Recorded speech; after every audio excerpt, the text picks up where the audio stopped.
All right, is there any hope for the Big Ten for the college football playoffs? Well, if there is, it may come from the Western Division in the form of Iowa or maybe Nebraska. Well, the Huskers did not look good last week against McNeese State, but they have another non-conference game coming up this week on the West Coast, which is typically difficult for the Big Ten. But Nebraska a little closer to the West Coast than the rest of the conference in taking on Fresno State. So anytime we talk about the Huskers, we got to bring in Brian Towle of Corn Nation. Hey, Brian, how are you? Doing pretty well. Kind of interesting times in the Husker land, if you can definitely say after the last 2 weeks. Yeah, so you go on a tear in week one, roll up 800 yards of total offense, everything goes right. Florida Atlantic, of course, is the opponent, but hey, they turn around and play Alabama. Then you've got McNeese State last week, and that should be a cakewalk as well, and we're all checking out the highlights late in that game because of what Ameer Abdullah coming to the rescue does. So do we take anything away from that week two showing?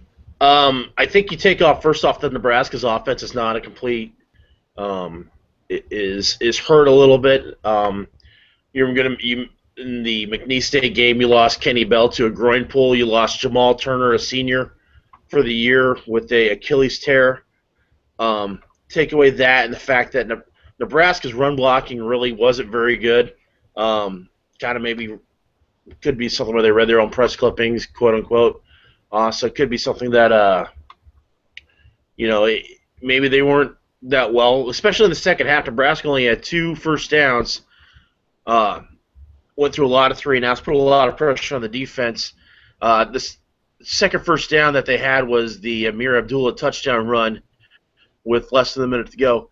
Ameer really kind of showed that he bailed out the team on and part of the problem is at quarterback, Tommy Armstrong really didn't find a good rhythm, threw a pick 6 in the second quarter that was pretty much a 14-point swing, and it really was kind of a weird pass where he, a lot of people were trying to say, well, if you watch the highlight, the defensive back for McNeese cut it off, and I like to say it's hard to cut off a ball that gets thrown right to you.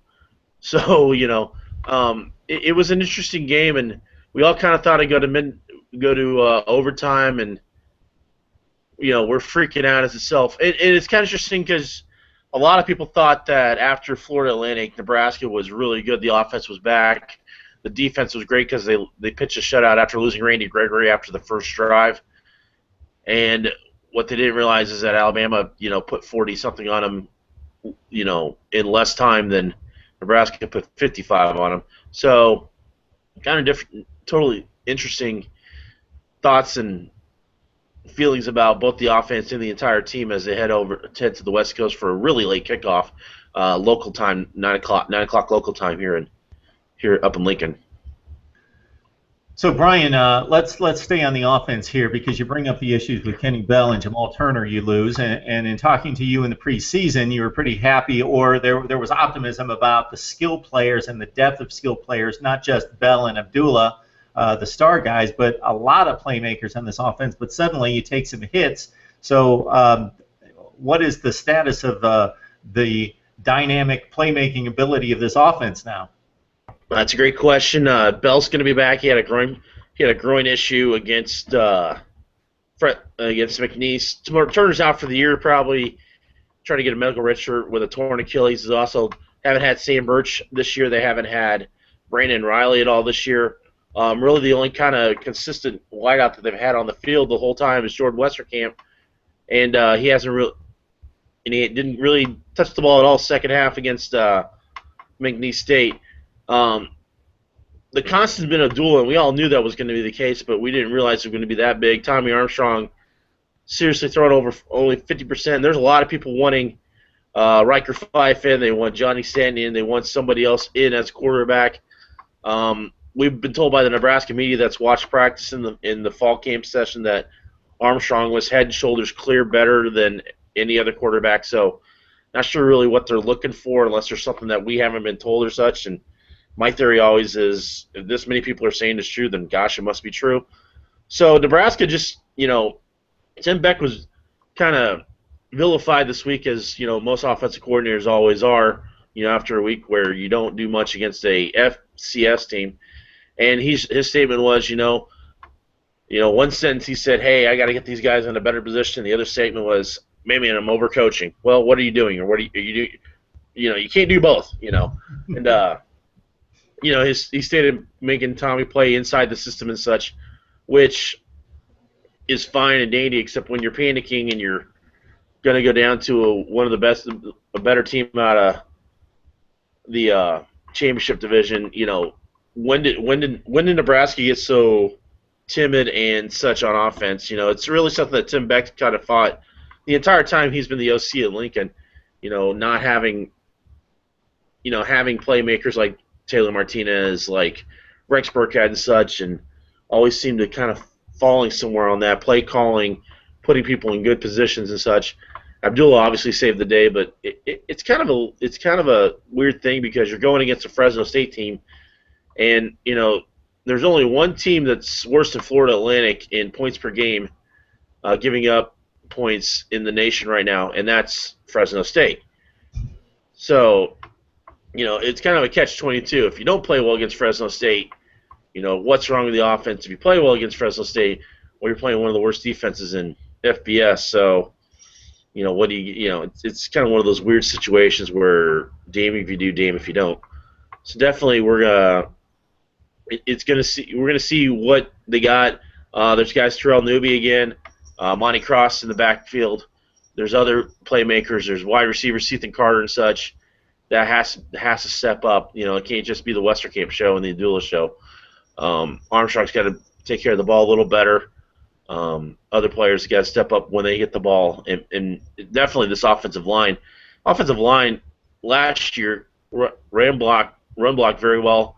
Couldn't pass block to save their lives. Now this year it's the complete opposite. They can't really seem to run block very well, and Tommy Armstrong's could build a house in the backfield every time he goes to throw. So it's going to be kind of everything needs to step up: play calling, execution, personnel, everything for this offense to even be decent this year. So, Brian, you're telling me that Armstrong's had plenty of time in the pocket. He's completing 50% of his passes, as you mentioned. He has thrown just the one pick in 60 attempts. Not bad. I'm guessing not a whole lot of drops. So is he the guy? 50% completion percentage will not get it done in major college football at this level and with those expectations.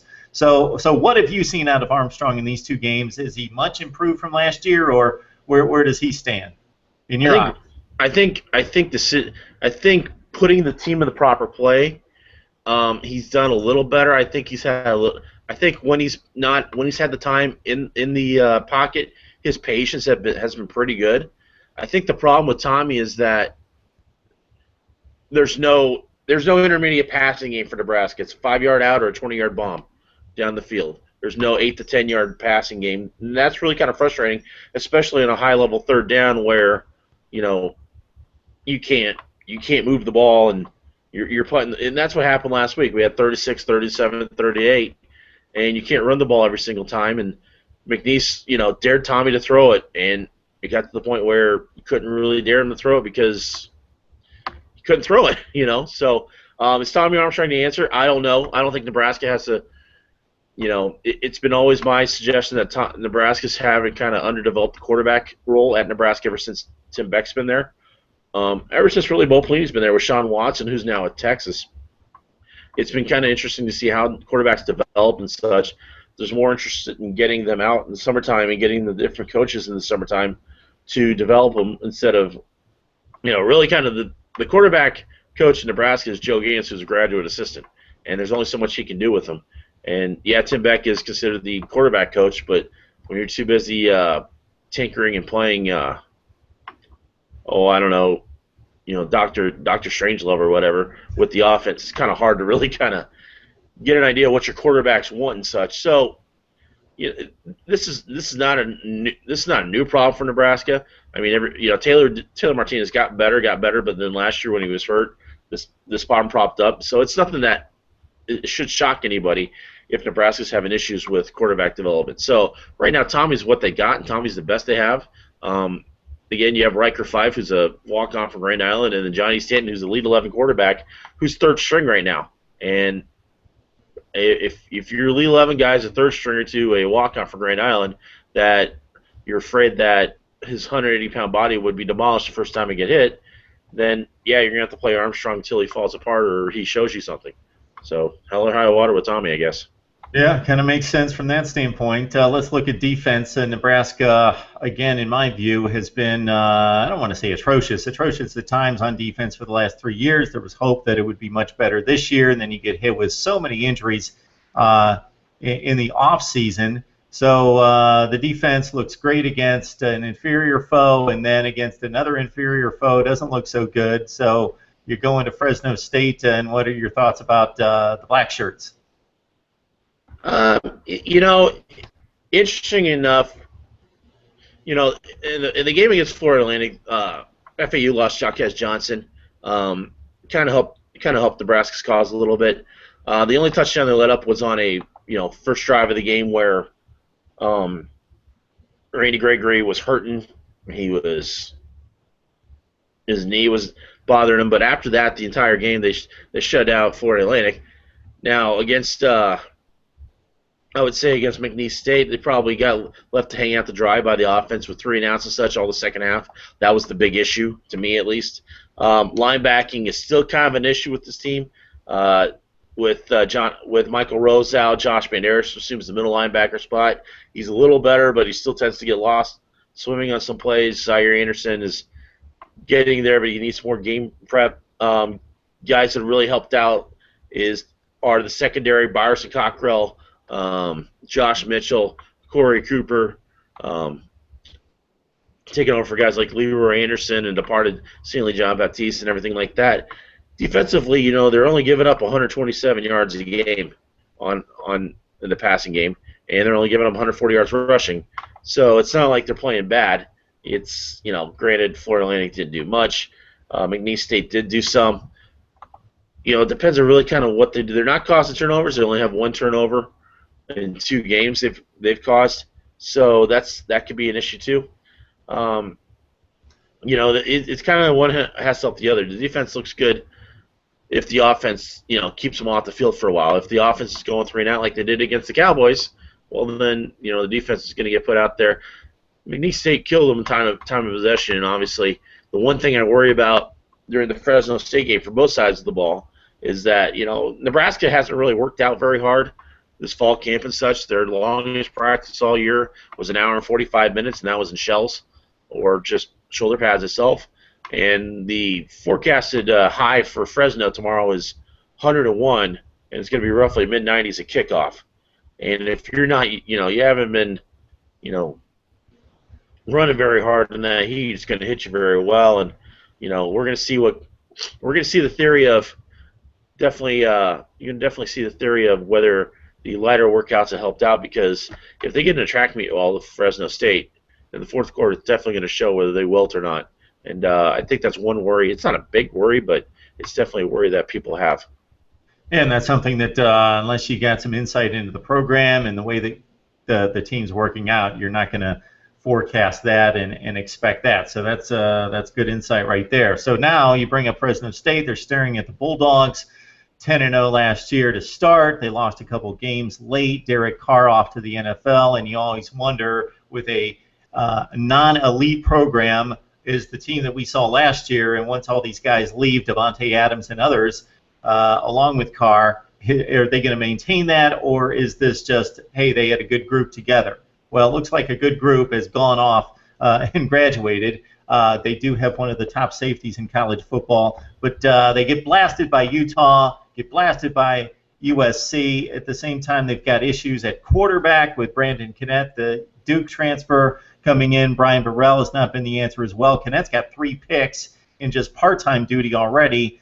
Josh Quezada is a guy that was a first-team Mountain West Conference performer, caught 51 passes at running back, rushed for almost 1,000 yards last year. So what have you seen out of Fresno State in your prep that we see the 59 and the 52, but besides that, what do you see out of the Bulldogs? It's not like they played horrible against. I don't think they played horrible against USC and Utah. I think the problem is, especially with Kennett's numbers, it's kind of weird because Brian Burrell started the game, and he's not playing great. So Kennett comes in and tends to be throwing a lot, and that's where the interceptions come. I do see that Connect has a little bit of success in the zone read, and Nebraska has a lot of issues with mobile quarterbacks. Like last week, Daniel Sams, the Kansas State transfer at McNeese State, gave him a lot of fits with the zone read and such, especially with a group of linebackers that are swimming like Nebraska's are. That can be an issue. Biggest rusher for them so far is that Martez Waller kid, who has not really – he's got 5 yards of tote, 5 yards of catch out of the backfield. So really kind of it's something where, you know, are they going to play better finally at home? It's going to be a sellout crowd. It's been sold out ever since they opened tickets for it. Nebraska's bringing a big attention to 40,000-seat Bulldog Stadium. Like I said, Saturday night it's going to be a late kickoff for Lincoln. It's 9 o'clock kickoff. It's going to be hot.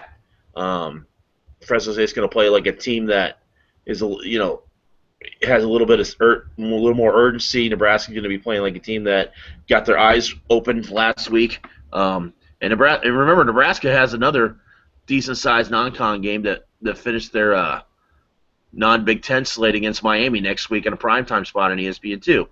So I think what's going to happen is I think Nebraska is going to win this game. I don't think it's going to be pretty. I think what's going to happen is Armstrong's going to probably play a little better. It's going to come down to Nebraska on offense. It's simple play calling. Tim Beck's got to be able to put his team in the best position to win. It's a defense that hasn't played well so far, but they probably will play a little better in front of the home crowd. You know, Tommy Armstrong's got to play better so that Ameer Abdullah has a chance to be players. Jordan Westcamp's got to show up. Kenny Bell's got to show up. You got a couple of guys offensively got to show up like Terrell Newby and such. Whoever Nebraska can take care of the ball like they have really pretty much for the entire year, which is a pleasant surprise to have right now. If they can take care of the ball, they're going to win probably 10 to 12 point winner inside California. If they can't take care of the ball and they have issues on offense, then, you know, game on, and it's going to be an interesting late game. You know, Brian, for those people that like to put a few dollars on the line, they don't like to hear you say it's a 10 or 12 point game. They either want to hear some, that this is going to be a 3-touchdown blowout for the Huskers or razor close. They don't want 10 or 12 because that's about where that line is right now. Yeah, well, buy the extra point from your bookie. That's probably why the line is where it is. But before I let you go, Brian, let's talk about the Big Ten. Boy, got battered on the field, but got bloodied off the field by the media last week, and deservedly so. Lost all the big games. My thought, real quick, before we get yours, because people can hear mine all the time, is that Wisconsin played a good game against LSU. You don't get rewards for playing good games, although it's all about perception and projection in college football, especially early in the season. So Wisconsin plays well. They do lose. Ohio State without Braxton Miller, but hey, you play with who you have. They lose a game that they should not lose. Michigan State, the perceived best team in the conference, along with possibly the Buckeyes, but without Braxton Miller, Michigan State, they lose. So they lose all the big games. They don't have any big games left. Probably the game you mentioned against Miami is probably the biggest game left on the slate for the Big Ten. So they've blown all their major chances at this point. Is the conference as bad as it's perceived to be right now?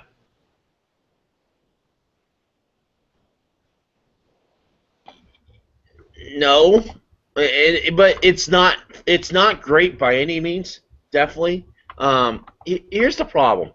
You know, you had the conference right now kind of walks over itself, and everybody wants to call out that, and rightfully so, that Jim Delaney's worried more about academics and looking good and getting the dollar than being competitive, which gets you more dollars. And to a fault, they're right. Jim Delaney had a 12-team conference before. You know, they added the teams before Mike Slive did. They had the Big Ten Network, which is before the SEC Network. Well, all of a sudden, the SEC Network in 3 months max has gone better than 5 years of 5+ years, 7+ years of the Big Ten Network. So, if you're Jim Delaney, there's no the schism of academics in the Big Ten will never go away unless you purposely make it go away. You know, things like oversigning, things like the 25 only rule that kind of holds back Big Ten teams. I mean, think about it. If you didn't have the 25 rule right now, what could Penn State sign this year. They could sign 30-something, if I think about it right, because they got a full slot in 85.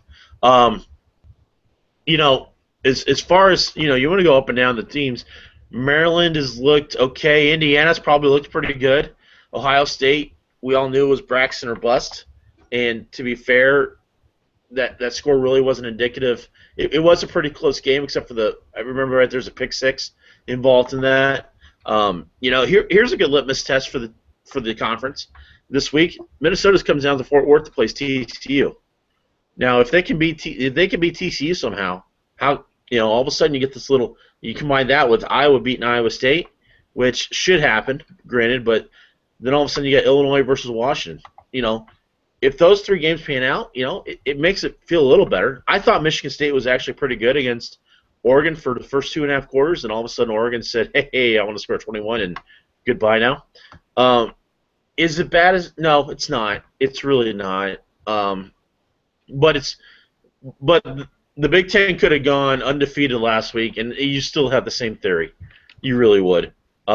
Because of what happened, like, say, LSU and Wisconsin, where Wisconsin had the 2+ score lead in the fourth quarter and bombed it, because who knows what happened with Melvin Gordon. It really kind of, it doesn't make a hill of beans difference if the Big Ten gets in the playoff or not, because everybody's still going to have that theory about the Big Ten. It's a long-term thing. It's a conference-wide thing. Basketball conference, such and such, always one step behind the SEC. When Jim Delaney decides that he wants to be one step ahead of the SEC in how they do things like signing, how they do things like marketing schools, how they market the conference itself to actually, hey, we're going to be a football and you could be a football and basketball conference. You really can. The SEC tries to be a football and basketball and baseball and whatever sport conference. If the Big Ten just says something like, hey, academics and sports are, sports are 1A, academics is 1, and we're going to put just as much effort into sports as we do, trying to be members of the AAU or whatever. When that happens, that's when the Big Ten will succeed. It's not about location. It's not about geography. Who's in the top 5 wins of all time? 3 Big Ten schools are. So don't tell me it's about geography, because it hasn't been enough geography except for just now when, guys in Birmingham and AL.com decide to type it up and tell you that. Okay? There was nothing great about, Florida was too hot, all of a sudden now it's perfect compared to like Michigan, Ohio State. So now, really, when the Big Ten decides that they just don't want to just hunk around like Charlie Brown and have everybody feel bad for themselves, and decide that they want to do things like, play with, they really want to play with the big boys instead of just saying they do and yet making their own rules, that's when the Big Ten will get better. That's conference-wide, and that's every team. Nebraska has capability to recruit just as well as any SEC school. They spend more than anybody else in the conference on recruiting. There's no reason that Nebraska should have mid-30 recruiting classes. Ohio State has some of the best coaches, some of the best facilities and such in America. They're in the top 10 every year. They've been in the top 10 2 years when Urban Meyer's been there for recruiting. So they've done their part. James Franklin's done his part by owning pretty much Pennsylvania. Michigan's tried the last couple of years, although it's kind of fallen off a little bit. It's not even so much the top half. The top half's fine. It's what the bottom half does. When the Kentuckys are 7th or 8th in the SEC or 9th in the SEC, and they're still in the top 15 in America, whereas Michigan State and Iowa are 7th, 8th, 9th or such in the Big Ten, and they're mid-40s, that's the problem. That's the back end. When the Purdue's are 70 and 80 in recruiting, and the worst you get out of the SEC is still a top 30 class, that's when the problem becomes. It's not the top half. It's what the worst team in the conference is doing recruiting-wise and such. Okay? If the biggest signing for Purdue is a mid-level 3-star, and everybody else is 2-stars unranked or should be walking on everywhere else that had MAC offers, that's the problem. Okay? Because the SEC is still going to recruit if you're one of the, if you're, give me a school anywhere, Mississippi State, and you're 10th, 11th in the SEC, you're still top 25 in America? Come on. That's the problem. And when Delaney finally says, well, when Jim Delaney finally gets tired of that, and all the other chancellors and presidents get tired of that, then that's when it will change. It's a long-term thing, but that's when it will change on the field and off the field. Yeah, so yeah, it does come down to talent and recruiting. Some other things you can max out talent, like Wisconsin's done, and Michigan State with D'Antonio. He's done an outstanding job, despite having classes that rank 35 and 40 in the country. But you don't think the population shift, going south, going west, has hurt the Big Ten, and you don't think that when you look at the recruiting, not just the team rankings, but the individual rankings, and most of those kids are coming out of Georgia, Louisiana, Florida, and so forth, in addition to Texas and California. You don't think that gives the Big Ten an uphill battle to climb? I think it does to a fault because again, Ohio State, Michigan, Penn State, they never have to leave the East or the Northeast. Penn State could raid the entire Jersey shoreline, New York, New Jersey, Pennsylvania, everything like that, and make a top 15 class. Ohio really kind of never has to leave Ohio, Kentucky, get some guys out of Indiana, some guys out of Texas, so be it. Okay, the Nebraska's done well with going to Texas, going to California, going into, guys that there's never a problem, taking the guy that couldn't be fit by Alabama. There's never a guy that when a lot of schools are now fighting the fights that they can only win, along when it comes to recruiting. Nebraska's really a big deal with this. Nebraska's fighting fights with kids that are MAC offers, that have 1 or 2 or 3 BCS offers, and everything else is Kent State, Ohio, Northern Illinois, and such. Okay, that's the fights they're fighting. Nebraska's not getting the fights where it's against Auburn, Alabama, Louisville, Arkansas, A&M, and such like that. Okay, now to a fault, that's fine because they can only take 25 kids per class there, just as with 20 to 25 normally per year. So that's fine because you can get those kids that they can't fit. That's cool. But you got to at least fight the fight. If you fight the fight, you're going to get something out of it.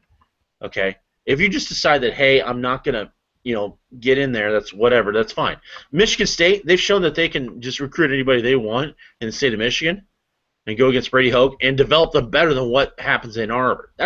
I get that. Okay? And it's shown on the field the last couple of years. My thing is with the Indianas, the Purdue's, the Illinois. Illinois' done pretty well recruiting. Beckman's done okay. And before that, Zook did really well at Illinois recruiting.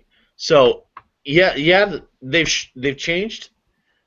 The whole population changed. Yeah, you're right. You're not wrong about that. But things like cable TV now, okay. If you're worried about seeing your son's game every day, guess what? He's going to be on BTN. You can get it anywhere in America. Now you can definitely get it on the East Coast in New York. SEC, that's the big thing about SEC Network. SEC Network got more homes initially than the Big Ten did. And, well, how can, what does that do? That, if you want to see your cousin, your nephew play, guess what? You just flip it on, tape the game, and you're right there. You don't have to make the $300 per ticket round trip to Bloomington or Columbus or Iowa City to get the kid up. Now, granted, one thing that needs to happen more is that when states like Iowa, Nebraska, and such have the 4 or 5 star talent, that they don't have people from SEC country coming to rate them.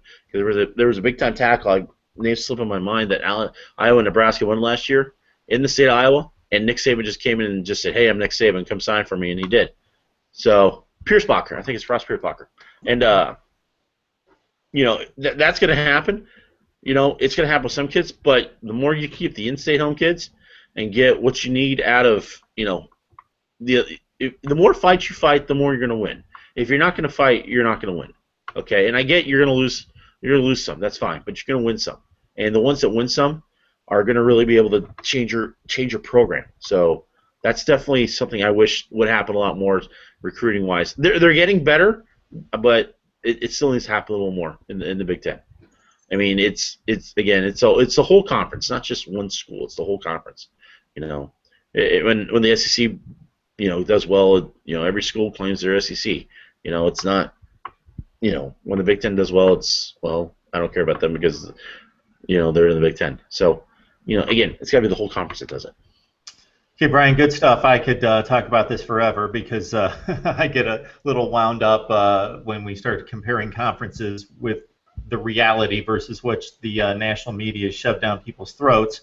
Because for some reason, the Big Ten takes undue bashing in comparison to some other conferences. And I'm not saying the conference isn't bad right now and that Purdue might be the worst Power 5 conference team out there. We can eyeball test it and see that the conference has slipped in the last 5 or 6 years. There's no doubt about that. At the same time, the ACC went through a stretch of going like 3-15 in BCS games where the entire conference was horrible. Florida State was down even like an 8-4 team typically, and nobody made mention of the ACC. They just kind of let them do their thing. And the Big 12 has had issues in the past. They had the worst schedule or results against quality competition last year, and nobody seems to say a word about it. But when it comes to the Big Ten, I don't know if there's a thought out there that they should be as good as the SEC. So if they're not, we're going to go crazy and bash them. And it might be the worst Power 5 conference this year, but it seems like it gets that treatment every year, and it's nowhere near in the past few years where the ACC has been in particular as a bad football conference. Yeah, and again, let's say, in the SEC, if it's a 44 to 42 game, it's just great SEC offenses, and Big Ten you get a 44 to 42 game is, oh my God, those Big Ten defenses are just terrible, and you're like, what? Why? No. If you get a 44 to 42 Pac-12 game, it's, man, no offense could score. So I mean, it's what everybody wants to make it, and again, it falls on the bloggers like me. It falls on to journalists like newspaper guys that say, hey, we're gonna kind of, there's a reason that college football time, playoff time, and I told you this, and we both kind of went back and forth on this on Twitter. We talked about the college football playoff. I said Oklahoma's not making it because Ohio State was making it, and then Braxton Miller got hurt, and I said, well, I will change my vote immediately. And you're like, you sure? And I'm like, yes, I'm sure. Because the fact of the matter of Ohio State this year was the marquee name before the season. Before the season, they were the marquee name. And no Braxton means no playoff. Nebraska could go undefeated, and I honestly don't think they'll make the playoff. Why? Because number one, what happened last week? That'll bite them in the pretty at the end of the year. But then number two, the conference schedule itself is not really imposing for Nebraska. Illinois home. The tough. You can beat Michigan State and East Lansing and Wisconsin and Madison. You can have an argument, but there's always a reason that they'll fight that one. Let's say South Carolina goes and has only one loss this year, or Georgia has one loss this year, and doesn't make the title game. You're gonna be fought harder for that because of the conference they played in, because of the division they played in. Even though it's the weaker division of the two in my eyes in the SEC, well, they played an SEC schedule and we didn't. So therefore, there you go. Well, it doesn't make it right. Just that's the way it's going to be in people's eyes, and that's what they're going to write, and that's what they're going to, they're going to vote. And once they do that, then it's really kind of just whatever they, the feeling is. There's a lot of stuff that goes on TV-wise that helps that, and and again, maybe I'm being silly and dumb here, but at the same time, it's happened before, and we know it's going to happen again because now, the four-team system doesn't. It's better, but it's not, because that just means more shenanigans by other people. So, to my eyes at least, that's why the Big Ten will never get the shake, because again, it's a long-term thing. If the Big Ten hasn't been competitive in the last couple of years, even though Michigan State last year probably could have played anybody and beat them. Michigan State probably could have beat Oklahoma. Michigan State would have had a great game with Alabama. Michigan State against Florida Florida State would have been great to see in the Rose Bowl. But again, you get the SEC title holders over the Big Ten title holders. Yeah, and that's what it is. And unfortunately, It's a selection process. It's not a true playoff where there's an objective system in place like a professional sports league like the NFL. We don't have to argue at the end of the NFL season to say, well, the AFC West is down, so we're going to leave them out. It's an objective process, but that can't happen in college football, or we don't allow it to happen. I think it could happen if you went to formula scheduling, so you had a non-conference schedule that was balanced because you went to formula scheduling based on last year's results, so you had cross-sectional matchups between conferences so you could truly evaluate the teams out of conference, and then you allowed all the conference champions, regardless of what the perception of how bad the conference was. It's a Power 5 conference. They get a slot in the playoffs. And that's the only fair way to do it, I believe. The only thing I would say to that, and you're not wrong, the only thing I'd say to that is then, why has it got to be Power 5 if every conference now can get into the college football playoff?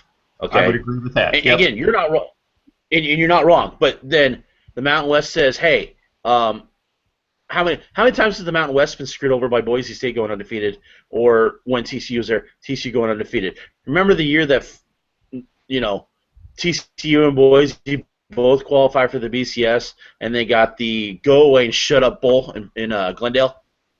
Same theory. And I'm not saying you're wrong. What I'm saying is now, if we're going to pretend that we want the Sun Belt, if we want the American, if we want the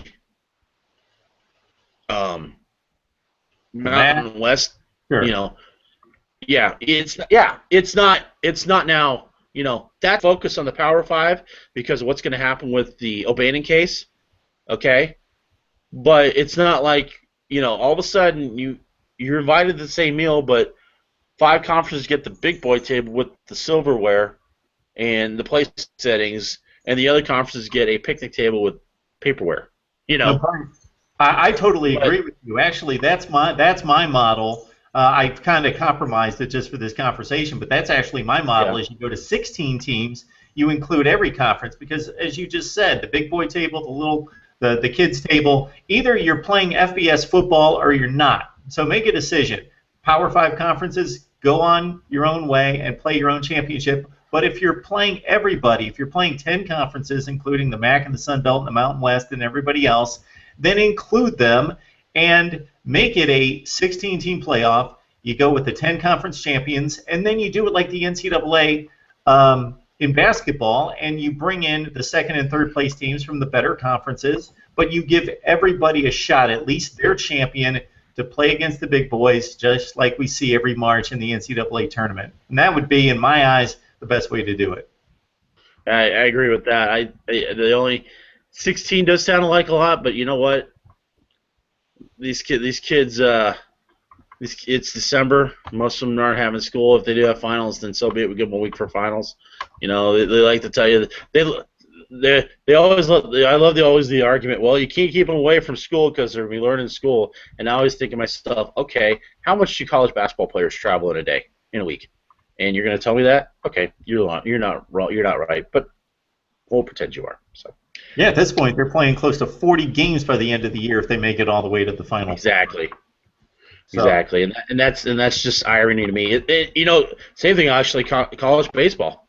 If you think about it, college baseball. These kids are. You got 25, 30 kids who are not. Most of them are not on scholarship, and they're playing baseball games every day. Some of them on the road, and in the conference. And if Big Ten, if you mean conference, it means you're going to New Jersey. It means you're going to Pennsylvania. It means you're going to Michigan.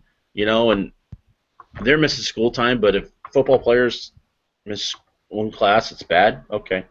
Yeah, and you know what? On top of that, if you're playing in the Big Ten in baseball, or you're playing in the old Big East, or the American Athletic playing in the Northeast, you're traveling to California or Florida to set up shop for like weeks to play tournaments to stay out of the cold for March and most of April before you get into the conference season. Yeah, Nebraska's first set every year is the Nebraska AD sponsored weekend, and it's in Surprise, Arizona, so it's not in Lincoln. So, I mean, even though the facilities in Haymarket Park are nice, you're still in Arizona for the weekend, and you're missing 4 days, and you're missing 5 days, and 3 of those days have classes in them.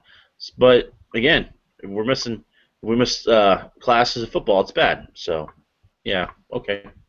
All right, good stuff from Brian Towle of Corn Nation on the SB Nation platform from Nebraska football. Brian, we appreciate the time. Thanks a lot. Enjoy the football this weekend. My pleasure, Mark.